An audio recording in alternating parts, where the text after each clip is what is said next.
Rotary club of international excellency award doctor K T. റബിയുള്ളയ്ക്ക് ആതുര സേവന രംഗത്തെയും ജീവകാരുണ്യ പ്രവർത്തനങ്ങളെയും സാമൂഹിക ക്ഷേമ തലങ്ങളെയും മുൻനിർത്തിയാണ് അവാർഡ്. ജൂലൈ 20-ന് ലണ്ടൻ ഹൌസ് ഓഫ് പാർലമെന്റിൽ നടക്കുന്ന സാർവദേശീയ ചടങ്ങിൽ ലൈഫ് ടൈം അച്ചീവ്മെന്റ് പുരസ്കാരം സമ്മാനിക്കുമെന്നും അധികൃതർ അറിയിച്ചു. അന്നേ ദിവസം ലണ്ടനിൽ നടക്കുന്ന ചടങ്ങിൽ ഇന്ത്യയിലെയും ഇംഗ്ലണ്ടിലെയും രാഷ്ട്രീയ സാംസ്കാരിക രംഗത്തെ പ്രമുഖർ പങ്കെടുക്കും. ധനമന്ത്രി ഡോക്ടർ തോമസ് ഐസക് അവതരിപ്പിച്ച കേരള സർക്കാരിന്റെ ബജറ്റിനെ ആസ്പദമാക്കി കേരള ആർട്ട് ലവേഴ്സ് അസോസിയേഷൻ കലാ കുവൈറ്റ് സെമിനാർ സംഘടിപ്പിച്ചു. ജനകീയ സർക്കാർ ജനകീയ ബജറ്റ് എന്ന പേരിൽ അബ്ബാസിയ പ്രവാസി ഓഡിറ്റോറിയത്തിൽ വെച്ച് നടന്ന സെമിനാറിന് കലാ കുവൈറ്റ് ജനറൽ സെക്രട്ടറി സി.കെ. നൌഷാദ് സ്വാഗതം ആശംസിച്ചു. തീവ്രവാദ സംഘടനകളിൽ മലയാളികൾ ചേർന്നെന്ന റിപ്പോർട്ടിന്റെ അടിസ്ഥാനത്തിൽ അന്വേഷണത്തിന് കേന്ദ്ര ഏജൻസികളുടെ കൂടുതൽ സഹായം വേണമെന്ന് മുഖ്യമന്ത്രി പിണറായി വിജയൻ കേന്ദ്രത്തോട് ആവശ്യപ്പെട്ടു. ദില്ലിയിൽ ചേർന്ന അന്തർ സംസ്ഥാന കൌൺസിൽ യോഗത്തിലാണ് ആവശ്യമുന്നയിച്ചത്. ആസൂത്രണ കമ്മീഷൻ പുനഃസ്ഥാപിക്കണം, പൂഞ്ചി കമ്മീഷൻ ശുപാർശകൾ സ്റ്റാൻഡിംഗ് കൌൺസിലിന് വിടണം തുടങ്ങിയ ആവശ്യങ്ങളും യോഗത്തിൽ ഉന്നയിച്ചു. എൻഡിഎ ഇതര മുഖ്യമന്ത്രിമാർ കേന്ദ്ര സർക്കാരിനെതിരെ രൂക്ഷ വിമർശനമാണ് യോഗത്തിൽ ഉയർത്തിയത്. 10 വർഷത്തെ ഇടവേളയ്ക്ക് ശേഷമാണ് അന്തർ സംസ്ഥാന കൌൺസിൽ യോഗം ചേർന്നത്. വർഷത്തിൽ 2 തവണ യോഗം വേണമെന്ന ആവശ്യം മുഖ്യമന്ത്രി പിണറായി വിജയൻ മുന്നോട്ട് വച്ചു. കേന്ദ്ര സംസ്ഥാന ബന്ധം മെച്ചപ്പെടുത്താനുള്ള പൂഞ്ചി കമ്മീഷൻ റിപ്പോർട്ട് സമർപ്പിച്ച് 6 വർഷം പിന്നിട്ട സാഹചര്യത്തിൽ ശുപാർശകൾ പരിശോധിക്കാൻ സ്റ്റാൻഡിംഗ് കൌൺസിലിനെ വിടണമെന്നും കേരളം ആവശ്യപ്പെട്ടു. സർക്കാർ ആനുകൂല്യങ്ങളും സബ്സിഡികളും നേരിട്ടെത്തിക്കാൻ കേരളത്തിന്റെ സാഹചര്യം പരിഗണിച്ച് പോസ്റ്റ് ഓഫീസുകളെ ഉപയോഗപ്പെടുത്തണമെന്ന നിർദ്ദേശവും കേരളം അവതരിപ്പിച്ചു. കേന്ദ്ര സംസ്ഥാന സാമ്പത്തിക ബന്ധത്തിന് പുനഃസംവിധാനവും ആസൂത്രണ കമ്മീഷൻ പുനഃസ്ഥാപിക്കണമെന്നും ആവശ്യപ്പെട്ടതായും മുഖ്യമന്ത്രി പറഞ്ഞു. പിന്നെ പ്ലാനിംഗ് കമ്മീഷൻ എടുത്തു കളഞ്ഞതിൻ്റെതായ ഒട്ടേറെ പ്രയാസങ്ങൾ അനുഭവിക്കുന്നുണ്ട്. അപ്പോൾ പ്ലാനിംഗ് കമ്മീഷൻ പുനഃസ്ഥാപിക്കണം എന്നാവശ്യപ്പെട്ടു. സെൻട്രൽ സ്റ്റേറ്റ് സാമ്പത്തിക ബന്ധങ്ങളുടെ കാര്യത്തിൽ ഒരു പുനഃസംവിധാനം തന്നെ ആവശ്യമായിട്ടുണ്ട്. അതും നമ്മളവിടെ ചൂണ്ടിക്കാണിച്ചിട്ടുണ്ട്. തീവ്രവാദ വിരുദ്ധ സ്കൂൾ, ഇന്ത്യ റിസർച്ച് ബറ്റാലിയന്റെ അധിക യൂണിറ്റ്, പോലീസ് പരിശീലനത്തിന് IB-യുടെയും NSG-യുടെയും സഹായം, തീരദേശ പോലീസ് പരിശീലന സ്കൂൾ തുടങ്ങിയവ വേണമെന്നാണ് സുരക്ഷയുമായി ബന്ധപ്പെട്ട് കേരളം ആവശ്യപ്പെട്ടത്. മാനുഷിക മൂല്യങ്ങളും മതേതരത്വവും ഉയർത്തിപ്പിടിക്കുന്ന വിദ്യാഭ്യാസ നയം രൂപീകരിക്കുകയും പൊതുവിദ്യാഭ്യാസ രംഗം ശക്തിപ്പെടുത്തുകയും വേണമെന്ന് മുഖ്യമന്ത്രി യോഗത്തിൽ ആവശ്യപ്പെട്ടു. പ്രധാനമന്ത്രിയുടെ അധ്യക്ഷതയിൽ ചേർന്ന യോഗത്തിൽ സംസ്ഥാന മുഖ്യമന്ത്രിമാരും കേന്ദ്രമന്ത്രിമാരുമാണ് പങ്കെടുത്തത്. കേന്ദ്ര സർക്കാർ ഗവർണറെ ഉപയോഗിച്ച് സംസ്ഥാന ഭരണം അസ്ഥിരപ്പെടുത്താൻ ശ്രമിക്കുകയാണെന്ന വിമർശനം കോൺഗ്രസ് മുഖ്യമന്ത്രിമാർ ഉന്നയിച്ചു. ഫെഡറൽ സംവിധാനത്തിന് കോട്ടം തട്ടുന്ന തരത്തിലുള്ള നീക്കങ്ങൾ കേന്ദ്ര സർക്കാരിന്റെ ഭാഗത്തുനിന്നും ഉണ്ടാകുന്നത് ആശങ്കാജനകമാണെന്ന അഭിപ്രായവും യോഗത്തിൽ ഉയർന്നു. കേരളത്തിന്റെ പ്രത്യേക സാഹചര്യങ്ങൾ പരിഗണിച്ച് സംസ്ഥാനത്തിന്റെ പുരോഗതിക്കാവശ്യമായ നയരൂപീകരണം വേണമെന്നാണ് കേരളം ആവശ്യപ്പെട്ടത്. അതേസമയം കേന്ദ്ര സംസ്ഥാന ബന്ധം മെച്ചപ്പെടുത്താനായി വിളിച്ചു ചേർത്ത യോഗത്തിൽ കേന്ദ്ര സർക്കാരിനെതിരെ രൂക്ഷ വിമർശനങ്ങൾ ഉന്നയിച്ചാണ് NDA ഇതര മുഖ്യമന്ത്രിമാർ മടങ്ങിയത്. ദില്ലിയിൽ നിന്നും M. സന്തോഷ്. അരുണാചൽ പ്രദേശിൽ BJPക്ക് തിരിച്ചടി. അരുണാചലിൽ കോൺഗ്രസ് സർക്കാർ തുടരും. വിമത നീക്കം നേതൃമാറ്റത്തിലൂടെ കോൺഗ്രസ് തടഞ്ഞു. 44 MLA-മാർ സർക്കാരിന് പിന്തുണ പ്രഖ്യാപിച്ചു. പെമ ഖണ്ഡു മുഖ്യമന്ത്രിയാകും. അനുനയതന്ത്രമെന്ന നിലയിൽ രാവിലെ കോൺഗ്രസിന്റെ 15 MLA-മാര് യോഗം ചേർന്ന് ഈ ആവശ്യം അംഗീകരിക്കാൻ തീരുമാനിച്ചു. തുടർന്ന് ഗവർണർ തഥാഗത റോയിയെ കണ്ട് നബാം തുക്കി രാജിസന്നദ്ധത അറിയിച്ചു. പേമ ഖണ്ഡുവിനെ നിയമസഭാ കക്ഷി നേതാവായി കൂടി പ്രഖ്യാപിച്ചു. ഇതോടെ പിന്തുണ ഉറപ്പു നൽകിയ വിമതർ ഉൾപ്പെടെ 44 MLA-മാരും ഗവർണറെ കണ്ട് പുതിയ കോൺഗ്രസ് സർക്കാരിന് പിന്തുണ പ്രഖ്യാപിച്ചു. പേമ ഖണ്ഡു പുതിയ മുഖ്യമന്ത്രിയായി തുടരുമെന്നതിനാൽ ഇന്ന് വിശ്വാസ വോട്ടെടുപ്പ് ഉണ്ടാവില്ല. 60 അംഗ നിയമസഭയിൽ 30 പേരുടെ പിന്തുണയാണ് ഭൂരിപക്ഷം തെളിയിക്കാൻ വേണ്ടിയിരുന്നത്. നബാം തുക്കി തുടർന്നാൽ 41 MLA-മാരെ അണിനിരത്തി പിന്തുണ ഉറപ്പാക്കുമെന്ന് കലിഗോപുൾ വെല്ലുവിളി ഉയർത്തിയിരുന്നു. ഈ സാഹചര്യത്തിലാണ് നബാം തുക്കിയെ മാറ്റി പെമ ഖണ്ഡുവിനെ മുൻനിർത്തി കോൺഗ്രസ് തന്ത്രമൊരുക്കിയത്. 44 MLA-മാരുടെ പിന്തുണ കോൺഗ്രസിന് ഉറപ്പായതോടെ ഉത്തരാഖണ്ഡിന് പിന്നാലെ അരുണാചലിലും BJPക്ക് കനത്ത തിരിച്ചടിയാണ് ഉണ്ടായിരിക്കുന്നത്. News bureau, Delhi. People TV exclusive. മുൻ മന്ത്രിയുടെ വിശ്വസ്തനെതിരെ വിജിലൻസിന്റെ ത്വരിത പരിശോധന. തിരുവനന്തപുരം ജില്ലയിലെ കോൺഗ്രസ് നേതാവ് ശാന്തിവിള രാജേന്ദ്രനെതിരെയാണ് അന്വേഷണം. കഴിഞ്ഞ UDF സർക്കാരിലെ ഒരു മുൻ മന്ത്രിയുമായി രാജേന്ദ്രന് ബിനാമി ബന്ധമെന്ന പരാതിയെ തുടർന്നാണ് വിജിലൻസ് അന്വേഷണം. തിരഞ്ഞെടുപ്പിന് തൊട്ടുമുൻപ് തലസ്ഥാനത്ത് നടന്ന ആശുപത്രി കൈമാറ്റവും വിജിലൻസിന്റെ അന്വേഷണ പരിധിയിൽപ്പെടും. മുൻ മന്ത്രിയുടെ വിശ്വസ്തനും കോൺഗ്രസ് നേതാവുമായ ശാന്തിവിള രാജേന്ദ്രനെതിരായിട്ടാണ് ത്വരിതാന്വേഷണത്തിന് ഉത്തരവിട്ടിരിക്കുന്നത്. കഴിഞ്ഞ UDF സർക്കാരിലെ ഒരു പ്രമുഖ വകുപ്പ് കൈകാര്യം ചെയ്തിരുന്ന മന്ത്രിയുമായി രാജേന്ദ്രന് ബിനാമി ബന്ധമുണ്ടെന്നാണ് പരാതിയിൽ പറയുന്നത്. സുഹൃത്തായ മന്ത്രി പദവി കൈകാളിയിരുന്ന കഴിഞ്ഞ 5 വർഷം കൊണ്ട് ശാന്തിവിള രാജേന്ദ്രന്റെ സമ്പത്ത് കുവിഞ്ഞുകൂടിയതായും വിജിലൻസിന് ലഭിച്ച പരാതിയിൽ പറയുന്നു. തിരുവനന്തപുരം ജില്ലയിലെ കല്ലിയൂർ മണ്ഡലത്തിലെ കോൺഗ്രസ് പ്രസിഡന്റായിരുന്നു ശാന്തിവിള രാജേന്ദ്രൻ. നിലവിൽ യുവാക്കളുടെ ഉന്നമനത്തിനായി ഇയാൾ പ്രസിഡന്റായ ഒരു സൊസൈറ്റി പ്രവർത്തിക്കുന്നുണ്ട്. ഇതിന് തിരുവനന്തപുരത്തെ വെള്ളയായണി, കിള്ളിപ്പാലം, വാൻഡ്രോസ് ജംഗ്ഷൻ, വള്ളക്കടവ് എന്നിവിടങ്ങളിലായി 4 ശാഖകളാണുള്ളത്.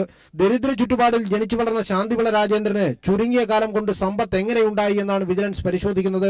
തിരഞ്ഞെടുപ്പിന് തൊട്ടുമുമ്പ് തിരുവനന്തപുരം കേന്ദ്രീകരിച്ച് നടന്ന ഒരു ആശുപത്രി കൈമാറ്റവും വിജിലൻസ് ഇതിന്റെ ഭാഗമായി അന്വേഷിക്കുന്നുണ്ട്. ശാന്തിവിള രാജേന്ദ്രന് സംസ്ഥാനത്ത് എവിടെയൊക്കെ ഭൂമിയുണ്ടെന്നറിയുന്നതിനായി രജിസ്ട്രേഷൻ ഐജിക്ക് വിജിലൻസ് കത്തു നൽകി. ഇദ്ദേഹത്തിന്റെ ബാങ്ക് അക്കൗണ്ട് രേഖകൾ വിജിലൻസ് പരിശോധിക്കും. രാജേന്ദ്രന്റെ പാസ്പോർട്ട് ആവശ്യമെങ്കിൽ വിജിലൻസ് കസ്റ്റഡിയിലെടുക്കും. 2 ദിവസങ്ങൾക്ക് മുമ്പാണ് മുൻ മന്ത്രിയുമായി ബന്ധപ്പെട്ട ബിനാമി ഇടപാട് അതീവ രഹസ്യമായി വിജിലൻസ് അന്വേഷിച്ചു തുടങ്ങിയത്. പരിശോധനയ്ക്കിടയിൽ എന്തെങ്കിലും കൂടുതൽ വിശദാംശങ്ങൾ ലഭിക്കുകയാണെങ്കിൽ ഇപ്പോൾ തിരശ്ശീലയ്ക്ക് പിന്നിലുള്ള മുൻ മന്ത്രിയെയും വിജിലൻസ് ചോദ്യം ചെയ്യും. എസ് ജീവൻകുമാർ, തിരുവനന്തപുരം. തുർക്കിയിലെ സൈനിക അട്ടിമറി നീക്കം പരാജയപ്പെടുത്തിയതായി സർക്കാർ. സൈന്യത്തിലെ ഒരു വിഭാഗം മാത്രമാണ് നീക്കം നടത്തിയതെന്നും സർക്കാർ. സൈന്യം പിടിച്ചെടുത്ത ഇസ്താംബുൾ വിമാനത്താവളം പ്രവർത്തന സജ്ജമായി. തുർക്കിയിൽ പുതിയ സൈനിക മേധാവിയെ നിയമിച്ചു. തലസ്ഥാനമായ അങ്കാറിൽ പോലീസും സൈന്യവും തമ്മിൽ നടന്ന ഏറ്റുമുട്ടലിൽ 60 പേർ കൊല്ലപ്പെട്ടതായാണ് സൂചന. അധികാരം പിടിച്ചെടുക്കാൻ പട്ടാളത്തിലെ ഒരു വിഭാഗം നടത്തിയ നീക്കം ജനങ്ങളുടെ ചെറുത്തുനിൽപ്പിലാണ് പരാജയപ്പെട്ടത്. ഇന്നലെ തുർക്കി സമയം അർദ്ധരാത്രിയോടെയാണ് പ്രധാന നഗരങ്ങളിലേക്ക് പട്ടാളത്തിന്റെ ഒരു വിഭാഗം ഇരച്ചു കയറിയത്. തന്ത്രപ്രധാന കേന്ദ്രങ്ങൾ നിയന്ത്രണത്തിലാക്കിയ സൈന്യം പ്രധാന വിമാനത്താവളങ്ങളെല്ലാം അടപ്പിച്ചു. ജനങ്ങളുടെ അധികാരവും അവകാശവും സംരക്ഷിക്കാൻ ഭരണം പിടിച്ചെടുക്കേണ്ടിയിരിക്കുന്നു എന്നാണ് സൈന്യം നൽകിയ വിശദീകരണം. പുലർച്ചെ 2 മണിയോടെ അധികാരം പിടിച്ചെടുത്തതായി സൈന്യം ഔദ്യോഗിക ചാനലിലൂടെ പ്രഖ്യാപിക്കുകയായിരുന്നു. എന്നാൽ ജനാധിപത്യം സംരക്ഷിക്കാൻ ജനങ്ങൾ തെരുവിലിറങ്ങണമെന്ന പ്രസിഡന്റ് തയ്യപ്പ് എർദോഗാന്റെ ആഹ്വാനത്തെ തുടർന്ന് ആയിരക്കണക്കിന് പേരാണ് പട്ടാളത്തിനെതിരെ രംഗത്തെത്തിയത്. ഇസ്തംബൂളിലും അങ്കാറയിലും സൈന്യവും പോലീസും ജനങ്ങളും തമ്മിൽ കനത്ത ഏറ്റുമുട്ടലാണ് ഉണ്ടായത്. ഏറ്റുമുട്ടലിൽ സാധാരണക്കാരും പോലീസുകാരും ഉൾപ്പെടെ നിരവധി പേർ കൊല്ലപ്പെട്ടു. ഇതോടെ സൈന്യത്തിനെതിരെ പ്രതിഷേധം വ്യാപകമായി. അട്ടിമറിക്ക് നേതൃത്വം നൽകിയ പട്ടാളക്കാരിൽ 100-ലേറെ പേരെ ജനം പിടികൂടി കൈകാര്യം ചെയ്തു. എർദോഗാന് പിന്തുണയുമായി ഇസ്താംബൂളിലേക്ക് ആയിരങ്ങൾ ഒഴുകിയെത്തിയതോടെ സൈന്യത്തിന് കീഴടങ്ങുകയല്ലാതെ മറ്റു മാർഗങ്ങളില്ലാതായി. സുപ്രീം മിലിറ്ററി കൌൺസിലിന്റെ യോഗം ചേരാനിരിക്കെ അട്ടിമറി ശ്രമം നടന്നത് ദുരൂഹത ഉണർത്തുന്ന കാര്യമാണ്. അട്ടിമറിക്ക് വഴിമരുന്നിട്ടവർ കനത്ത വില നൽകേണ്ടി വരുമെന്നാണ് എർദോഗാൻ പ്രഖ്യാപിച്ചിരിക്കുന്നത്. അട്ടിമറിക്ക് പിന്നിൽ പ്രവർത്തിച്ചത് മതനേതാവായ ഫൈത്തുള്ള ഗുലൈനാണെന്ന ആരോപണവും എർദോഗാൻ ഉന്നയിക്കുന്നുണ്ട്. International desk.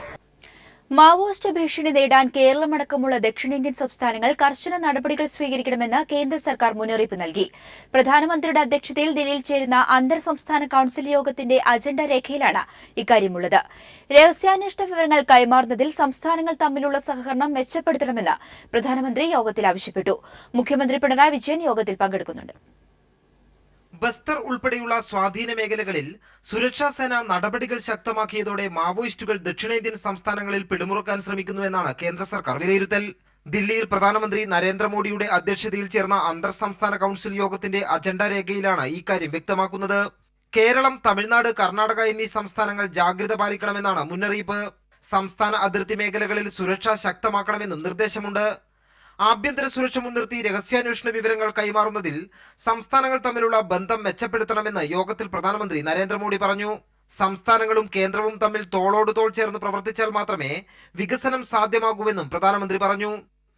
ऐसे मौके कम ही आते हैं जब केंद्र और राज्यों का नेतृत्व एक साथ एक जगह पर मौजूद हो.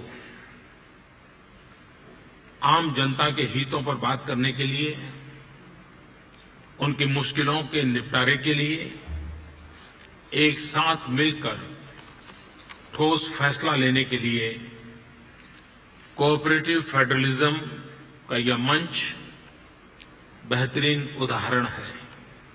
സംസ്ഥാന മുഖ്യമന്ത്രിമാരും കേന്ദ്രമന്ത്രിമാരുമാണ് ഇന്റർസ്റ്റേറ്റ് കൌൺസിൽ യോഗത്തിൽ പങ്കെടുത്തത്. IS ഭീഷണിയും യോഗത്തിൽ ചർച്ചയായി. ചരക്ക് സേവന നികുതി, സ്കൂൾ വിദ്യാഭ്യാസത്തിന്റെ ഗുണനിലവാരം മെച്ചപ്പെടുത്തൽ, ആധാർ കാർഡ് അടിസ്ഥാന രേഖയാക്കൽ തുടങ്ങിയ വിഷയങ്ങളും യോഗം പരിശോധിച്ചു. കേന്ദ്ര സംസ്ഥാന ബന്ധം മെച്ചപ്പെടുത്തുന്നതിന് MM പുഞ്ചി കമ്മീഷൻ ശുപാർശകളും യോഗം വിലയിരുത്തി. News bureau, Delhi. പത്രപരസ്യത്തിൽ ഹോർട്ടികോർപ്പിന്റെ പേരുപയോഗിച്ചതിൽ മുൻ എം ഡി സുരേഷ് കുമാറിനെതിരെ നിയമ നടപടി സ്വീകരിക്കുമെന്ന് മന്ത്രി വി.എസ്. സുനിൽകുമാർ. കർഷകരുടെ പേരിൽ സുരേഷ് കുമാർ തമിഴ്നാട്ടിൽ നിന്നും പച്ചക്കറി വാങ്ങിയിരുന്നെന്നും മന്ത്രി പറഞ്ഞു. സസ്പെൻഡ് ചെയ്യപ്പെട്ട ഹോർട്ടികോർപ്പ് എം ഡി പത്രപരസ്യത്തിലൂടെ വിശദീകരണവും മന്ത്രിക്കെതിരെ നടത്തിയ പരാമർശവും വിവാദമായിരുന്നു. സംസ്ഥാനത്തെ കർഷകരുടെ പേരിൽ തമിഴ്നാട്ടിൽ നിന്നും ഹോർട്ടികോർപ്പ് പച്ചക്കറി നിരന്തരം വാങ്ങിയിരുന്നു.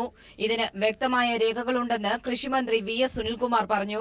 സസ്പെൻഡ് ചെയ്യപ്പെട്ട ഹോർട്ടികോർപ്പ് എം ഡി സുരേഷ് കുമാറിനെതിരെ വകുപ്പുതല അന്വേഷണവും പോലീസ് വിജിലൻസ് അന്വേഷണവും നടക്കുന്നുണ്ട്.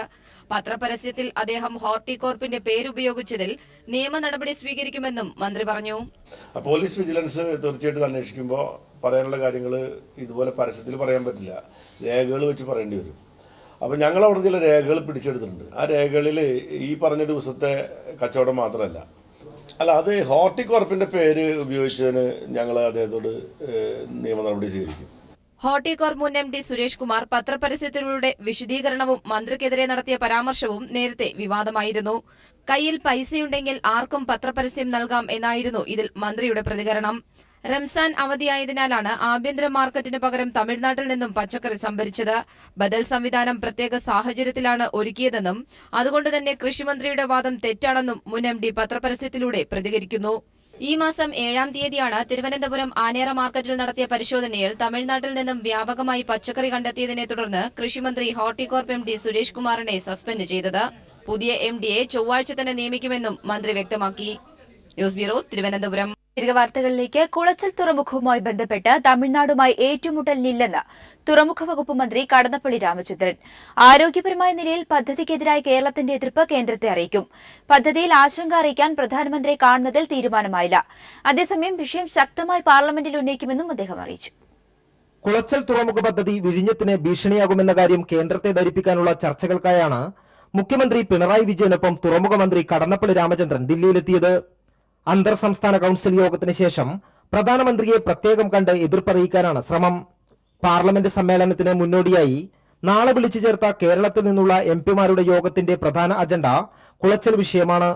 വിഴിഞ്ഞം പദ്ധതി മേഖലയിൽ നിന്ന് 30 കിലോമീറ്റർ മാത്രം അകലെ പുതിയ പദ്ധതി വരുന്നത് ഇരു തുറമുഖങ്ങൾക്കും ഗുണം ചെയ്യില്ല.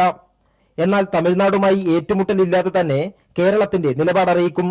നമ്മുടേതായ അഭിപ്രായങ്ങൾ പറഞ്ഞ് കേന്ദ്രത്തെ ശ്രദ്ധയിൽപ്പെടുത്തുവാനും നമ്മുടെ പദ്ധതി സുഖമായി പ്രാവർത്തികമാക്കുന്നതിനുള്ള സൗകര്യങ്ങൾ ഏർപ്പാട് ചെയ്യുന്നതിന് വേണ്ടിയുള്ള ഒരു കൂട്ടായ്മ ഉണ്ടാക്കണമെന്നതാണ് നാളത്തെ യോഗത്തിൻ്റെ പ്രധാനമായ ഒരു ഉദ്ദേശം. ഇല്ല, ഒരു ഏറ്റുമുട്ടലിൻ്റെ ഒരു സ്വഭാവമൊന്നും സംസ്ഥാന ഗവൺമെൻറ് സ്വീകരിച്ചിട്ടില്ല. ഈ കാര്യത്തിൽ മുഖ്യമന്ത്രി സ്വീകരിച്ച നിലപാടുകൾ വളരെ പരിപക്വമായിരുന്നു. അത് പറയേണ്ട ആ നിലവാരത്തിൽ തന്നെ പറയുകയും ഏതെങ്കിലും നിലയിലുള്ള ഒരു നമ്മുടെ ഏറ്റുമുട്ടലിൻ്റെയോ അല്ലെങ്കിൽ മറ്റു നിലയിലുള്ള ഒരു അനാരോഗ്യകരമായ നിലപാടുകളൊന്നും ഇവർ സ്വീകരിച്ചിട്ടില്ല. പാർലമെന്റ് വർഷകാല സമ്മേളനം തിങ്കളാഴ്ച ആരംഭിക്കാനിരിക്കെ സഭയ്ക്കകത്തും പുറത്തും വിഷയം ഉന്നയിക്കാനാണ് ആലോചന. എംപിമാരുടെ സമ്മേളനത്തിൽ ഇതിനുള്ള തന്ത്രങ്ങൾക്ക് രൂപം നൽകും. വല്ലാർപാടത്ത് നിന്ന് 250 കിലോമീറ്റർ അകലെയാണെന്ന് കാട്ടി വിഴിഞ്ഞത്തിന് തുടക്കത്തിൽ അനുമതി നിഷേധിച്ച കേന്ദ്രം ഇപ്പോൾ കുളച്ചിലിനു വേണ്ടി വ്യവസ്ഥകൾ ഇളവ് ചെയ്യുന്നത് ശരിയല്ലെന്നതാണ് കേരളത്തിന്റെ വാദം. 25,000 കോടി രൂപ ചെലവിൽ നിർമ്മിക്കുന്ന പുതിയ തുറമുഖം കേന്ദ്രത്തിന് അധിക സാമ്പത്തിക ബാധ്യത ആകും. വിഴിഞ്ഞത്തിന് 816 കോടി രൂപ വയബിലിറ്റി ഗ്യാപ്പ് ഫണ്ടിംഗ് നൽകിയ കേന്ദ്രം കുളച്ചലിന് അതിൽ കൂടുതൽ നൽകുന്നത് പാഴ്ചെലവാകുമെന്നും ചർച്ചകളിൽ സംസ്ഥാനം ഉയർത്തിക്കാട്ടും. M Santhosh, news bureau, Delhi. Thiruvananthapuram engineering കോളേജിന്റെ മുൻ പ്രിൻസിപ്പലായ ഡോക്ടർ ആർ ശശികുമാറിനെ കേബ് ഡയറക്ടറായി സംസ്ഥാന സർക്കാർ നിയമിച്ചു.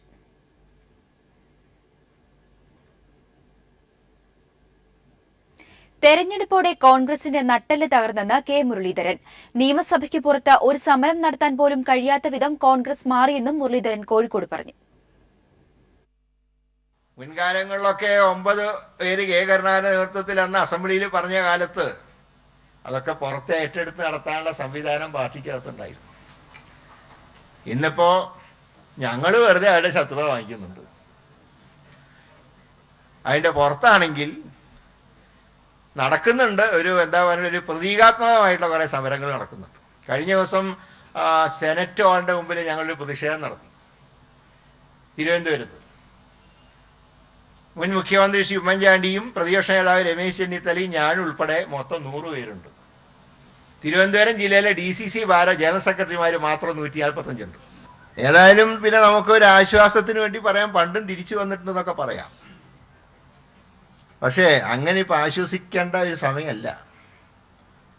കാരണം ഈ വീണ വീഴ്ച നല്ല ആഴത്തുള്ള വീഴ്ചയാണ്. കാവാലം നാരായണ പണിക്കരുടെ നാടക കളരിയായ സോപാനത്തിൽ വീണ്ടും അരങ്ങുണർന്നു. നടി മഞ്ജു വാര്യർ ശകുന്തളയെ അഭിനയിക്കുന്ന അഭിജ്ഞാന ശാകുന്തളം നാടകത്തിന്റെ പരിശീലനത്തിനാണ് സോപാനം വേദിയായത്. കാവാലം രംഗഭാഷ്യം നടത്തിയ നാടകം തിങ്കളാഴ്ച തലസ്ഥാനത്ത് അരങ്ങേറും.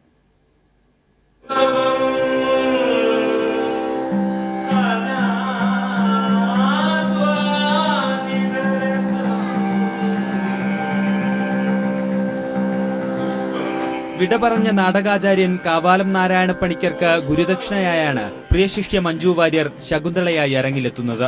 കാളിദാസന്റെ സംസ്കൃത നാടകം അഭിജ്ഞാന ശാകുന്തളം കാവാലത്തിന്റെ പുതിയ രംഗാവിഷ്കാരത്തോടെയാണ് വേദിയിലെത്തുക. നാടകത്തിന്റെ പരിശീലനം കാവാലം സ്ഥാപിച്ച നാടകകളരിയായ സോപാനത്തിൽ പുരോഗമിക്കുകയാണ്.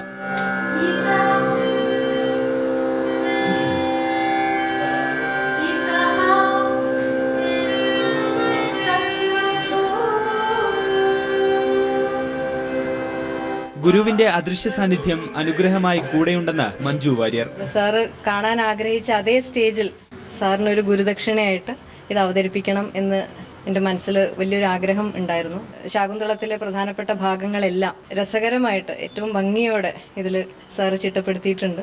സോപാനം വീണ്ടും സജീവമായപ്പോൾ അച്ഛന്റെ സാന്നിധ്യം അനുഭവപ്പെടുന്നതായി കാവാലം ശ്രീകുമാർ.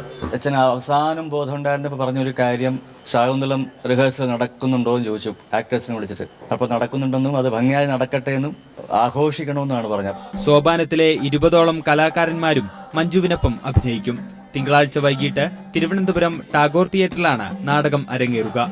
News bureau, Thiruvananthapuram.